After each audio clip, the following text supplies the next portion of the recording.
नमस्कार मित्रों, मैं अंजलि कुमारी स्वागत करती हूँ आपके अपने चैनल साहित्य शिक्षा अंजलि में। आज मैं कक्षा 9 की जो पाठ्य पुस्तक है विषय सामाजिक विज्ञान, उसका हिस्ट्री का पाठ 6 वन्य समाज और उपनिवेशवाद पढ़ाने जा रही हूँ। और इस चैप्टर के सभी प्रश्नों का प्रश्नोत्तर मैं करवा चुकी हूँ और आज इस पूरे पाठ को बहुत ही आसान भाषा में पढ़ाऊंगी। तो चलिए पाठ की तरफ। चैप्टर का नाम है वन्य समाज और उपनिवेशवाद। तो प्रारंभ में क्या था कि प्रारंभ से ही भारत में वन्य संपदा एक महत्वपूर्ण संसाधन के रूप में रहा है। आज की बात नहीं है, पहले की बात है। लगभग 22 से 25% भारत की भूमि जो है वह वनों से आच्छादित है और जहां अनेक जातियां एवं जनजातियां निवास करती हैं। ऐसा विश्वास किया जाता है कि ये लोग जो है ना वन्य समाज वो भारतीय प्रायद्वीप के मूल निवासी हैं और यही वजह है कि उन्हें आदिवासी कहा जाता है। आदि से जो बात करता हो ना उसी को आदिवासी हम कहेंगे। तो यही कारण है कि वे भारतीय प्रायद्वीप के मूल निवासी हैं। भारत में उनकी आबादी अफ्रीका के बाद सर्वाधिक है। अफ्रीका में इससे ज्यादा है, लेकिन भारत में अफ्रीका के बाद सबसे ज्यादा यहीं की आबादी है। आदिवासियों और वनों के बीच एक सहजीवी संबंध है।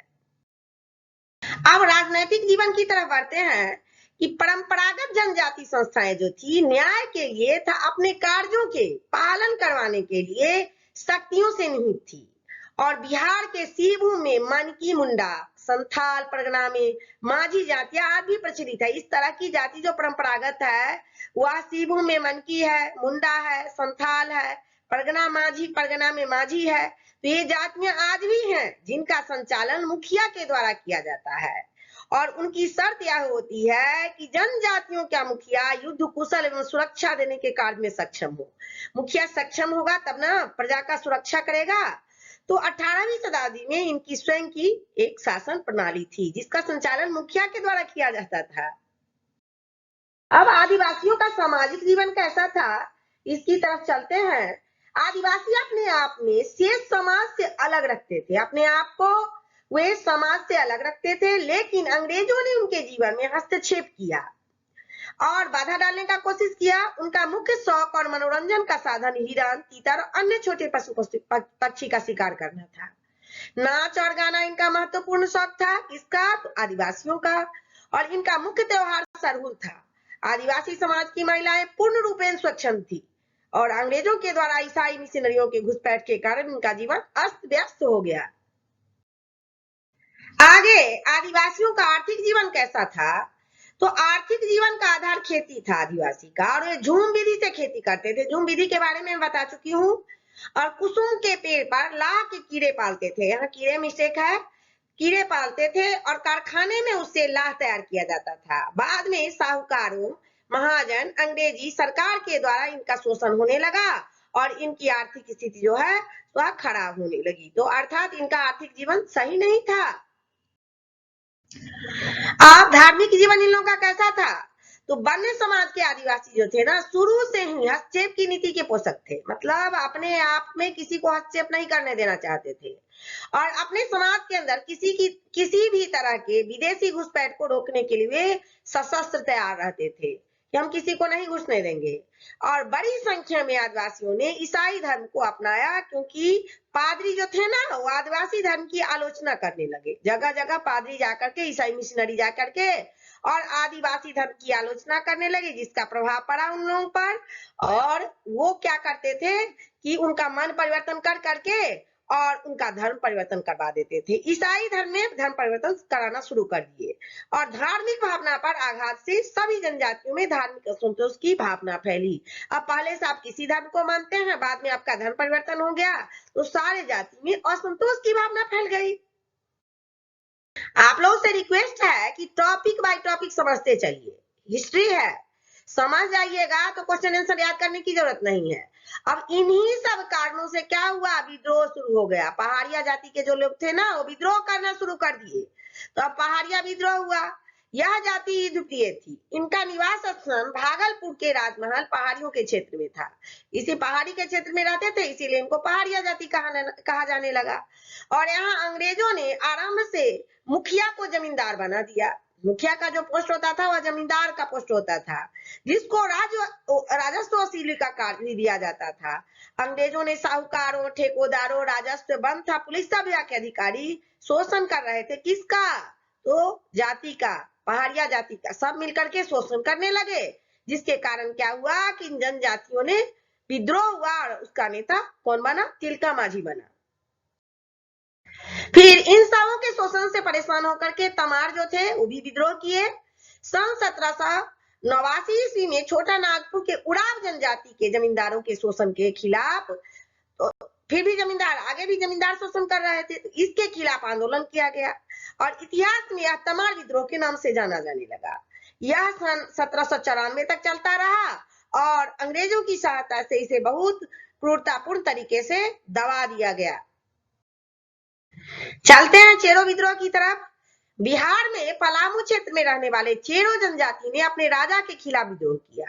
उस समय क्या हुआ था कि चुरामन राय उनका शासक था, उनके राजा का नाम चुरामन राय था और अंग्रेजों की शोषण करने के खिलाफ भूषण सिंह के नेतृत्व में चेर जनजाति के लोगों ने सन 1800 ईस्वी में खुला विद्रोह किया। कब किया पूछा जाएगा? तो 1800 ईस्वी में।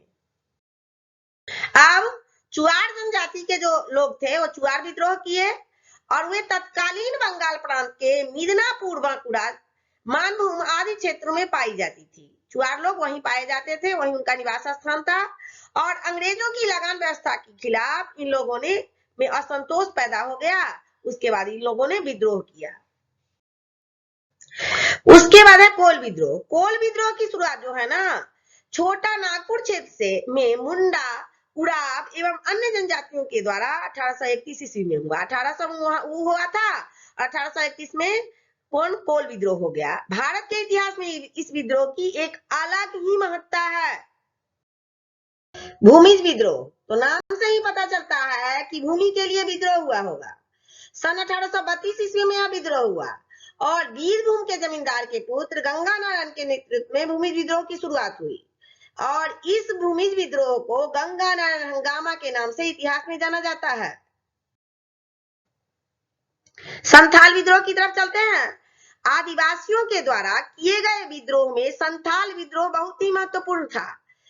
और क्यों महत्वपूर्ण था कि विद्रोह की शुरुआत इसी क्षेत्र के लोगों के द्वारा की गई थी। यहाँ के विद्रोहियों ने आगे चलकर 1857 ईस्वी की क्रांति में अपनी भूमिका निभाई और आदिवासी के इस तरह के संगठित विद्रोह से अंग्रेज क्या हो गए थे? यहाँ पर प्रिंटिंग मिस्टेक है, डर गए थे।